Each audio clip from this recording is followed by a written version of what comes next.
ان warrants کو challenge بھی کیا جا سکتا ہے, آئین میں اس کی بھی گنجائش ہے. دیکھیں گے آگے اور بھی بڑے راستے ہیں.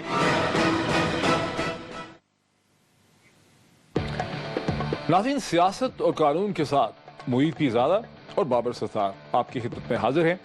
جیسے کہ آپ دیکھ رہے ہوں گے گزشتہ 48 گھنٹے سابقہ صدر جنرل مشرف اور ان کے وکلاء کے لیے کوئی بہت اچھے ثابت نہیں ہوئے.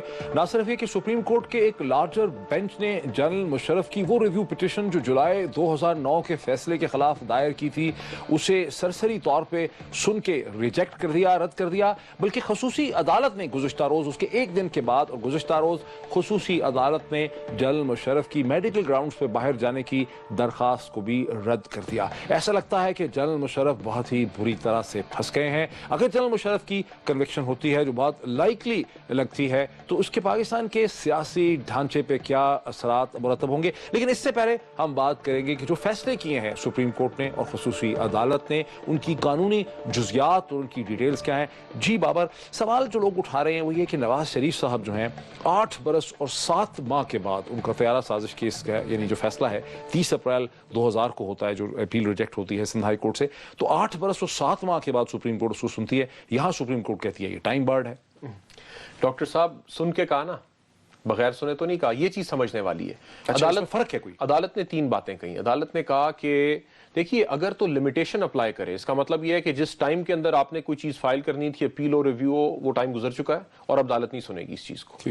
سو اگر یہ کرنا ہوتا, بالکل ہی آپ نے پروسیجر کے اوپر اسے اڑا دینا ہوتا, تو پھر تو 14 ممبر بینچ بنتا نہ اور وہ ڈیٹیل سے 2 دن تک سنتا نہ. یعنی عدالت نے سنا اس کو, عدالت نے پوری بات سمجھی, ٹیکنیکلی اس کو سنا. جی جی, اور فیصلے کے اندر بھی لکھا انہوں نے. پھر انہوں نے کہا کہ جو گراؤنڈ دیے گئے کہ لمیٹیشن نہیں اپلائی کرتی ہماری, اور یہ جینون ریزنز ہے کہ ہم نہیں فائل کر سکے, وہ ان سے ہم اگری نہیں کرتے, لمیٹیشن کرتی اپلائی, اور آپ لمیٹیشن سے باہر. لیکن شارٹ ججمنٹ میں کچھ کھل کے لکھا نہیں کورٹ نے, وجوہات کبھی بھی نہیں لکھتی, ہمیشہ ڈیٹیل ریزن فیصلہ دے دیتی ہے اور ڈیٹیل ریزنز بعد میں آتے ہیں. سو ایک تو لمیٹیشن کی بات. دوسری بات عدالت نے یہ کہی, عدالت عظمیٰ نے یہ کہی کہ جو پریسیڈنٹس آپ نے کوٹ کیے, یعنی جو باقی آپ نے کوٹ کیے کیسز اپنی طرفداری کے لیے, اپنی سپورٹ کے لیے, وہ اپلائی نہیں کرتے, وہ ڈسٹنگوشیبل ہیں. لفظ یہ ہے کہ ان سے اس معاملے کو اس سے فرق کیا جا سکتا ہے. تیسری بات انہوں نے, اس کا کیا مطلب ہوا؟ اس کا مطلب یہ ہے کہ یہی جس طرح نواز شریف کا کیس وہ کوٹ کریں گے نا, اور باقی کیسز کو کوٹ کریں گے. اچھا. اور جس طرح آپ 200 کیس کوٹ کر سکتے ہیں, باقی کیسز کوٹ کر سکتے ہیں, تو انہوں نے کہا وہ سارے کے سارے ڈسٹنگوشیبل ہیں. اب جب ڈیٹیل ریزنز آئیں گے تو اس میں ایکسپلین کریں گے کہ کیا فرق تھا. کیا اس کو ایسا بھی سمجھا جا سکتا ہے کہ تیسری بات ذرا سن لیں ڈاکٹر صاحب. تیسری بات پھر انہوں نے یہ کہی کہ ہم نے میرٹس کے اوپر بھی اسے سنا, اور میرٹس کے اوپر بھی آپ نے کوئی ایسی اس میں نقص نہیں نکال سکے فیصلے میں. اس میں ڈاکٹر صاحب ریویو سمجھنا ضروری ہے. ریویو اپیل نہیں ہے. ریویو میں آپ پورا معاملہ دوبارہ کھول نہیں سکتے. ریویو میں غلطیاں اگر کوئی ایسی ہوں جو آن دا فیس آف اٹ کہتے ہیں. یہاں تک کہ بھٹو کیس کے اندر جن ججوں نے انہیں ان کے حق میں فیصلہ دیا تھا, بھٹو صاحب کے حق میں, انہوں نے بھی ریویو کے اندر فیصلہ اپنا ریویو کو ریجیکٹ کیا, کیونکہ آپ اپیل میں نہیں بیٹھے ہوئے. پھر آپ نے غلطیاں پوائنٹ آؤٹ کرنی ہے. یعنی وہ ڈیوائیڈڈ فیصلہ تھا, لیکن اس میں بھی جن لوگوں نے فیصلہ دیا تھا انہوں نے پھر بعد میں کہا کہ نہیں ٹھیک ہے, اب فیصلہ تو ہو چکا, ہم اپیل میں نہیں بیٹھے ہوئے. ایشوز بہت ہے. میں تھوڑا سا چاہتا ہوں کہ یہ تھوڑا سا ایکسپلین کر دیں کہ نواز شریف صاحب کے کیس میں جو ہے ایک تھوڑا سا یہ بھی ہے کہ جب اس کو سنا گیا, جب اس کو ایڈمٹ کیا گیا مئی 2009 میں, تو اس سے پہلے چودھری کورٹ جو ہے, فخار چودھری صاحب کی کورٹ ریسٹور ہوتی ہے مارچ 2009 میں نواز شریف صاحب کی ہی سیاسی مدد سے. تو لوگ سمجھتے ہیں کہ ایک سیاسی کانٹیکس ایسا تھا جس میں اس کیس کو ایڈمٹ کیا گیا. وہاں بھی غالباً اگر سیاسی ماحول نہ ہوتا, کانٹیکس نہ ہوتا, ہیلپ نہ ہوتی باہر سے, تو شاید عدالت عظمیٰ اس کو سنتی نہ. ڈاکٹر صاحب ججوں کے دماغ میں کیا بات آتی ہے جس سے وہ فیصلے کرتے ہیں, اس کے اوپر بہت کچھ لکھا بھی گیا ہے. لگتا ہے ویسے آپ کو کہ 8 سال اور 7 مہینے کے بعد ان کے ریزنز تھے. یہ پہلے بھی کئی دفعہ ہوتا ہے, ایک شخص باہر ہے, اسے پتہ نہیں چلا کسی فیصلے کا, کسی وجہ سے وہ آ نہیں سکتا تھا. یہاں ایسا تھا نہیں.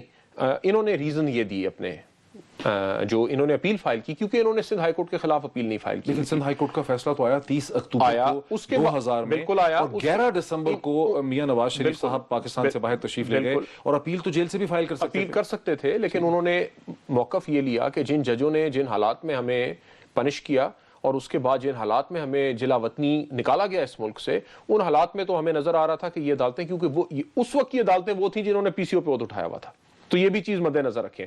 اب جو ان کے وکلاء جب آرگیومنٹ کرتے ہیں کہ جناب ان کا تو ان ججوں کا تو جھگڑا ہے پرویز مشرف کے ساتھ, وہ جج تھے جنہوں نے ایکچولی پی سی او پہ ووٹ اٹھایا. لیکن یہاں پر بھی تو وہ کہہ رہے ہیں نا کہ افتخار چودھری صاحب سسپینڈ ہوئے, پھر ریسٹور ہوئے, پھر انہوں نے فیصلے کیے, تو بہت ہی ایک ٹگ آف وار تھی. لیکن اس میں ایک کوالٹیٹیو ڈفرنس ہے. وہ کیا ہے؟ کوالٹیٹیو ڈفرنس یہ ہے کہ یہ جو آج جج بیٹھے ہیں, آپ کہہ سکتے ہیں کہ جی آپ کا بایس ہے, آپ کے ساتھ تو اس نے زیادتی کی تھی, یہ ایک آپ پوزیشن لے سکتے ہیں جو روز پرویز مشرف کے وکیل لیتے ہیں. وہاں پہ جس دستاویز کے تحت جج بیٹھے ہوئے تھے, جو پی سی او تھا, اس کے تحت اوتھ لے کے کہ ہم اسے پروٹیکٹ کریں گے, کانسٹیٹیوشن سے بڑھ کے ان کے لیے ان کا کانسٹیٹیوشن کیا تھا جو پرویز مشرف نے اپنا آرڈر ایشو کیا تھا. اچھا, یہ جو ججمنٹ ہے جولائی 2009 کی ججمنٹ ہے, اس میں آپ کو کچھ تھوڑا سا نہیں لگتا کہ امبیلنس ہے بڑا عجیب سا, کہ وہی جج صاحبان جو سسپینڈ ہوئے وہی واپس آتے ہیں اور اپنے آپ کو امپاور کر دیتے ہیں ایک ڈیسیجن لکھ کے؟ ڈاکٹر صاحب اپنے فیور میں ڈیسیجن لکھ رہے ہیں. یہ پرویز مشرف کے وکلاء نے بھی بات کہی اور لوگ بھی کر رہے ہیں. اور سپریم کورٹ کے ایک جج صاحب نے بڑا انٹرسٹنگ اس کا جواب دیا. انہوں نے کہا جناب, انہوں نے کہا جی فیصلہ تو جو آپ نے دیا تھا 31 جولائی والا, یہ تو پرویز مشرف کے خلاف تھا. انہوں نے کہا جب 3 نومبر کے ایونٹس کے اوپر فیصلہ آنا تھا تو یہ پھر اگر خلاف آنا تھا 3 نومبر کے ایونٹس میں, چونکہ اقدام سارے پرویز مشرف کے تھے, تو فیصلہ اسی کے خلاف آنا تھا نا. تو پھر کیا ضروری نہیں تھا کہ پرویز مشرف کو اس میں ایک ریسپونڈنٹ یا پارٹی بنایا جاتا؟ بالکل ڈاکٹر صاحب, ریسپونڈنٹس میں وہ اپیئر نہیں ہوتے, نوٹسز سرو ہوئے, آپ ابھی بھی تو نہیں پیش ہو رہے نا, عدالت اسپیشل کورٹ انہیں موقع دے رہی ہے. ان کے وکیل یہ کہتے ہیں کہ ان کو ویسے اخبار وغیرہ یہ نوٹس اس طرح سے گھر میں سرو ہوا, لیکن ان کو پارٹی نہیں بنایا گیا. نیچرل جسٹس کا تقاضا یہ ہے کہ آپ کو بتایا جائے کہ آپ اپنے آپ کو ڈیفینڈ کر لیں. اگر اخبار میں بھی آ جائے نہیں, اکثر اگر کوئی ویسے نوٹس سے نہ آئے تو اخبار اشتہار دیتے ہیں. یہ تو نہیں, اخبار اشتہار نہیں دیا تو یعنی ان کے وکلاء کا یہ موقف تو نہیں ہو سکتا کہ انہیں پتہ نہیں تھا کہ یہ بات سنوائی اس کی ہو رہی ہے. ان کی کہتے ہیں کہ اخبار میں اشتہار نہیں دیا, وہ کہہ رہے ہیں کہ جی اخبار میں پبلش ہوا تھا تو ان کو پتہ ہونا چاہیے. ڈاکٹر صاحب, یہ سمجھنے کی بات ہے نا, مقصد کیا ہے نوٹس کا. آپ کو نوٹس آتا ہے کہ آپ کو انفارمیشن ہو ایک چیز کی اور آپ اپنے آپ کو ڈیفینڈ کر سکیں. پرویز مشرف کو نوٹسز دیے گئے اور اگر انہیں انفارمیشن بھی تھی اس چیز کی, اگر وہ اپنے آپ کو ڈیفینڈ کرنا چاہتے تو کر سکتے تھے. اب ایک تکنیکی نقطہ آپ نکال سکتے ہیں کہ نہیں جی ہمیں تو نہیں, ہمارے تو, اور یہ ڈاج کرتے ہیں جب آپ نوٹسز تو آپ کرتے ہیں. اچھا ایک چلیں آگے چلتے ہیں, وقت کا بڑا مسئلہ ہوتا ہے. دیکھیں جولائی 2009 کے ڈیسیجن کے شروع میں پہلا پیراگراف پڑھیں تو وہاں پہ ڈوگر کورٹ کے بارے میں لکھا ہے انہوں نے, جسٹس ڈوگر کے بارے میں, کہ جسٹس ڈوگر جو اس وقت ان کو چیف جسٹس کہا جاتا تھا, وہ در حقیقت چیف جسٹس نہیں تھے کبھی بھی, ڈیجور اور ڈوگر, اور انہوں نے جو فیصلہ بعد میں کیا ٹکا اقبال کیس کا, یہ در حقیقت یہ ہے کہ he was trying to be a judge, he was a beneficiary of that decision. وہ خود اپنے اوپر جج تھے, اور کوئی بھی آدمی جو ہے آگے انہوں نے لکھا اسی ڈیسیجن میں کہ no person can be a judge in his own case. لیکن پھر یہیں اسی پرنسپل کو وائلیٹ کر دیا ان سارے جج صاحبان نے, کیونکہ وہ خود اپنے ہی کیس میں جج بن گئے. ڈاکٹر صاحب بالکل ٹھیک بات کہہ رہے ہیں آپ, ہے نا, ان کو تھوڑا سا شک تو پیدا ہوتا ہے. بالکل نہیں, شک نہیں پیدا ہوتا, لیکن حالات اس طرح کے پیدا ہو گئے کہ آپ یہ بات کر سکتے ہیں. اب بات یہ ہے کہ آج آپ تمام جج صاحبان کو نکال دیں, کسی ایک اور بندے کو آپ جج لگا دیں, سارے سپریم کورٹ کے ججز کو نکال کے فارغ کر دیں, جنرل شریف جو ہیں وہ ایک آرڈر پاس کریں کہ سارے ججز کو ہم نے فارغ کر دیا اور اس شخص کو ہم نے جج لگا دیا. اللہ نہ کرے جی, اللہ نہ کرے, لیکن اگر ایسا ہو جائے اور اس کے بعد کسی حالات ایسے بنے کہ یہ جج واپس آ جائیں تو آپ کہیں گے جناب آپ کو تو اس نے نکالا تھا, اب آپ کیسے فیصلہ کر سکتے ہیں؟ پاکستان میں جج ہی نہیں تھے کوئی. نہیں, سپریم کورٹ کے تو نہیں تھے نا. آرگومنٹ یہ ہے کہ فیصلہ کیا دیا انہوں نے, فیصلہ یہ دیا کہ جب چیف جسٹس کی اور باقی ججوں کی کرسیاں خالی نہیں تھیں, اور آرٹیکل 209 کے مطابق سپریم جوڈیشل کاؤنسل خالی نکال سکتی ہے, چونکہ دفتر خالی نہیں تھا چیف جسٹس کا تو اس کی جگہ آپ کسی اور کو چیف جسٹس. ایک اور بڑی انٹرسٹنگ چیز دیکھیے نا کہ اس میں ایک جگہ پہ لکھا ہے کہ یہ جو جتنے بھی ججز کی اپوائنٹمنٹ ہوئی ہے, خواہ پی سی او کے تحت ہوئی ہے یا کانسٹیٹیوشن کے تحت ہوئی ہے, یہ اس لیے ٹھیک نہیں ہے جو 100 ججز ہیں ان میں سے بہت سے, کیونکہ اس میں proper consultation chief justice Iftikhar Chaudhry جو کہ ڈیجور تھے ان کے ساتھ نہیں ہوئی ہے. یہ بات آپ کو بڑی عجیب نہیں لگتی کہ افتخار چودھری صاحب خود بیٹھے ہوئے کورٹ کے اوپر اور یہ فیصلہ کر رہے ہیں اور ان ججز کو نکال رہے ہیں جن کی اپوائنٹمنٹ میں انہیں کنسلٹ کی؟ تو امپاورمنٹ کی بہت بڑی ایگزامپل ہے ذاتی طور پر اپنے آپ کو طاقتور بنانے کی. ہاں, یہ آرگومنٹ کوئی دے سکتا ہے جس نے ہماری جوڈیشل ہسٹری اور کانسٹیٹیوشنل ہسٹری نہ پڑھی ہو ڈاکٹر صاحب. اچھا, ایک الجہاد کیس ہوا تھا 96 کے اندر, بڑا مشہور ججز کیس, الجہاد کیس کے نام سے وہ مشہور ہے, ججز کیس کے نام سے بھی مشہور ہے. اس سے پہلے یہ ہوتا تھا کہ پرائم منسٹر اپنی مرضی کے جج لگوا دیتے تھے, چیف منسٹر اپنی مرضی کے جج لگوا دیتے تھے. اس میں انہوں نے پھر کانسٹیٹیوشن کے مطابق ڈیفائن کیا کہ کنسلٹیشن کا کیا مطلب ہوگا, میننگ فل کنسلٹیشن کا, اور تقریباً وہ سجاد علی شاہ صاحب کی ججمنٹ تھی، اس میں انہوں نے تقریباً سپریم کورٹ نے یہ کہہ دیا کہ اگر کوئی صحیح ریزنز نہ ہو تو چیف جسٹس کی جو ایڈوائس ہوئے گی وہ بائنڈنگ ہوئے گی. سو اس مقدمے کے تحت پھر پچھلے تقریباً 15 سال سے ججز اپوائنٹ ہو رہے تھے. اب 18ویں ترمیم میں تبدیلی آئی ہے، اس سے پہلے میکنزم یہ تھا. ایک میں کوشچن چھوٹا سا، پیرا 10 کو میں دیکھ رہا تھا، زیادہ تو مجھے قانون کی انڈرسٹینڈنگ نہیں ہے، لیکن میں پیرا 10 کو دیکھ رہا تھا کہ وہاں پہ بڑی تحقیق لگ رہا ہے آپ نے بڑی تحقیق کی ہوئی ہے. جنرل ایوب سے لے کے انہوں نے شروع کیا، پیرا 10 میں لکھا کہ جی ایوب خان نے ایبروگیشن کی، پھر یحییٰ نے کی، پھر ضیاء نے کی، پھر مشرف نے کی، پھر اکتوبر 1999 کو بڑا رگڑا گیا. اس کے بعد سیدھا 17th امینڈمنٹ میں آگے. درمیان میں اس پیراگراف میں ظفر علی شاہ کیس کی بات نہیں کی جہاں پہ خود افتخار چودھری صاحب جو تھے انہوں نے اس کو افرم کیا تھا، یعنی ادھر سے اس کو بازی کر دی، فارغ ہی کر دیا اس کو. ڈاکٹر صاحب ذکر نہیں کیا اس نہیں، اگر آپ ڈیٹیل ججمنٹ پڑھیں پورے میں ہے آگے جگہوں پہ. میں کہتا ہوں جس پیراگراف میں آپ نے اپنی مرضی کا پیرا پڑھا نا، نہیں میں کہہ رہا ہوں آپ پوری ججمنٹ پڑھ لیں. یہ وہ پیرا ہے جہاں پہ کہا گیا کہ کہاں کہاں یوسرپشن ہوئی ہے، لسٹ کیا. اس لسٹ کے اندر 17th امینڈمنٹ میں چلے گئے کہ جی اس نے مشرف نے اس کے بعد. ڈاکٹر صاحب یہ جو فیصلہ تھا نا جو آیا 31 جولائی کا، اس نے ظفر علی شاہ کیس کو بھی ختم کر دیا، کل عدم کر دیا. اور 20 جولائی کو افتخار چودھری آپ کو پسند ہو نہ پسند ہو، 20 جولائی کو انہوں نے یہ 31 جولائی کو فیصلہ آیا، 20 جولائی کو بار کو انہوں نے ایڈریس بھی کیا اور ایک کافی بڑی گیدرنگ تھی جس میں انہوں نے اسپیچ کی، اور وہ اسپیچ بھی اویلیبل ہے ریکارڈ کے اوپر. اس میں انہوں نے کہا کہ ہم سے غلطیاں ہوئی ہیں، ہم شروع دن سے 50 سے لے کے آج تک ہم سے غلطیاں ہوئی ہیں. ہم نے ایک غلط طور پہ ایک پرائم منسٹر کو سولی پہ چڑھایا، ہماری غلطیوں کی وجہ سے ایک پرائم منسٹر کو اس ملک سے نکالا گیا. اگر ہم یہ غلطیاں نہ کرتے تو آج یہ حالات نہ بنتے، اور ہم نے غلطیاں کی ہیں، ہمیں اس کا ازالہ کرنا ہے اور ہم نے اپنے گھر سے سٹارٹ کرنا ہے. ایک بریک لے لوں، اور بھی بڑے ایشو ہیں بابر آپ سے ڈسکس کرنے والے. ناظرین ایک بریک لیتے ہیں، بریک کے بعد اسی ڈسکشن کو اسی پوائنٹ سے آگے بڑھاتے ہیں. ناظرین ویلکم بیک. ایک بڑا امپورٹنٹ سوال بابر رہ گیا کہ بنیادی طور پر تو مشرف کے وکیل یہ گئے تھے نا کہ اس کو سسپینڈ کروانا ہے جولائی 2009 کے فیصلے کو، اور وجہ یہ ہے کہ اس میں مشرف کو یوسرپر لکھا گیا اور اس میں ہیلڈ ان ابینس اور ایبروگیٹ کو ایک کر دیا گیا. ہیلڈ ان ابینس کا بھی وہی مطلب ہے جو ایبروگیشن کا ہے، اور وہ کہتے ہیں کہ چونکہ یہ چیزیں یہی وہ چیزیں ہیں جو مشرف کو کنیکٹ کرتی ہیں اسپیشل کورٹ میں، ادروائز وہ کنیکٹ نہیں ہوتا. ڈاکٹر صاحب دو باتیں ہیں نا، ایک تو یہ ہے کہ جو بنیاد ہے سارے مسئلے کی وہ تو 3 نومبر ہے. اگر کوئی عدالت یہ کہہ دیتی ہے کہ 3 نومبر کو کوئی غلطی نہیں ہوئی، آئین کے ساتھ بالکل ٹھیک انصاف ہوا اس دن اور قانون کے ساتھ بھی، تو پھر تو مسئلہ ختم ہو جاتا ہے. ابینس اگر ہوئی ہے 3 نومبر کو اور ایبروگیشن نہیں ہوئی ہے، یہ فیصلہ جو ہے یہ ایبروگیشن اور ابینس کو ایک لیول پہ اس کے اوپر کافی بحث ہوتی رہی. اب شریف الدین پیرزادہ صاحب ماشاءاللہ 90-95 سال کے ہیں لیکن دماغ ان کا بھی چلتا ہے. اس ریویو میں تو انہوں نے ایک بڑا یونیک سا ایک ریز کر دیا تھا نقطہ کہ پاکستان کا تو آئین ہی نہیں ہے. وہ تو خیر کورٹ ناراض ہوگی نا اس بات پہ، تو کورٹ نے کیا ناراض ہونا، کھڑے ہو کے دیکھیں یہ لفاظی کی بات ان کو پڑھنے نہیں دیا کورٹ میں. یہ بھی ایک لوگوں نے بتایا، انہوں نے کہا کہ وہ کریے آپ چھوڑ دیں ہم پڑھ لیں گے. مطلب وہ بڑے اس میں بیچارے پڑھنے کی بڑی کوشش کر رہے تھے اور شاید آہستہ. ڈاکٹر صاحب ایک عام ریویو جو ہے نا وہ 10 منٹ سے زیادہ بھی نہیں سنا جاتا. اچھا یہ تو، اور سپریم کورٹ جو ہے اس کے پاس ٹائم ہوتا ہے، یہ تو اتنا بڑا ایشو ہے کہ اسے 2 دن سنتے رہے. اور ہوتا یہ ہے کہ پھر بڑے وکیل جو ہیں، اب شریف الدین پیرزادہ صاحب جو ہیں وہ یوز ٹو ہیں، انہیں عدالت کے خاص طریقے سے ریسیو کرتی رہی ان کی ساری زندگی، کیونکہ وہ ایک حکمرانوں کے وکیل رہے ہیں. تو اس دفعہ پہلی دفعہ انہیں انڈیپینڈنٹ کورٹ کا سامنا ہوا اور انہوں نے کہا جی یہ چیز ہم پڑھ لیں گے، آپ کا نقطہ کیا ہے وہ بتا دیں. جس طرح میں کبھی بات کرتا ہوں تو آپ کہتے ہیں آپ چھوڑیں، آپ باٹم لائن بتا دیں. تو انہیں عدالت نے چپ کرا دی. کورٹ پہ بھی ویسے کرنی چاہیے بحث کہ کورٹس انڈیپینڈنٹ کیسے ہم کو ڈیفائن کرتے ہیں، بالکل اس کے اوپر کرنے کی ڈیفینیشن کیا ہے. لیکن ڈاکٹر صاحب ابھی آگے چلیں. اچھا ایشو یہ ہے کہ آپ ایک چیز توڑتے ہیں، اب آپ اسے ابینس کہہ دیں، آپ اسے سسپینشن کہہ دیں، آپ اسے الٹیمیٹلی جو ہے وہ فارم اوور سبسٹنس والی بات آ جاتی ہے کہ آپ نے الفاظ کیا استعمال کیے اور اس کا نتیجہ کیا تھا. تو پھر یہ عدالت نہیں فیصلہ کرنا ہوتا ہے. آپ ابینس کہہ کے قانون توڑ دیں، آئین توڑ دیں، یا آپ فرق نہیں پڑتا. یعنی مشرف کے جو وکلا جس چیز کے لیے گئے تھے، جس کو لینے کے لیے گئے تھے، وہ انہیں ملی نہیں، وہ میٹر ہی نہیں کرتی تھی، وہ غلطی سے چلے گئے تھے. امپورٹنٹ پوائنٹ نہیں تھا. وہ تو یہ جا کے کہنا چاہتے ہیں نا کہ جناب وہ فیصلہ ہی غلط تھا، مشرف نے تو آج تک کوئی غلط کام نہیں کیا. اگر وہ بنیاد ختم ہو جاتی ہے آپ کی غلطی کی، تو پھر کرمنل ٹرائل کس چیز کے اوپر ہوگا؟ نہیں دیکھیں نا، ان کو آپشن دی تصدق جیلانی صاحب نے کہ بھی ہم کورٹ کو ڈائریکشن دے دیتے ہیں کہ اس فیصلے کا کوئی بیئرنگ. ڈاکٹر صاحب 2 نقطے ہیں نا، ایک تو یہ کہ بنیادی کوئی کام غلط ہی نہیں کیا، اس پہ جب کورٹ نہیں مانی تو پھر دوسرا سوال آپ کا فال بیک ہی ہوتا ہے. آرٹیکل 10 یہ کہتا ہے کہ ڈیو پروسیس ہونا چاہیے.